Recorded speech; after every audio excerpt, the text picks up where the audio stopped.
Arriving in Kabul by air is always breathtaking. The scenery is spectacular. The Afghan capital is surrounded by mountains. It can be a difficult landing even for the most experienced pilot.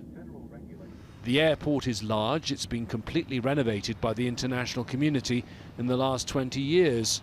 It was one of NATO and the US's main air bases before they pulled out their forces in recent months. It's now used by civilian airlines and the Afghan military. And for the UN and other aid agencies, it's a vital lifeline. As roads have become more dangerous, supplies need to be delivered by air from Kabul. But now, control of the airport has become one of the most pressing diplomatic issues. The US and other Western embassies still have large numbers of staff in the country working in heavily fortified compounds. Turkish President Recep Tayyip Erdogan is offering to supply troops so the airport remains secure and, in a worst-case scenario, can be used for an evacuation of international diplomats.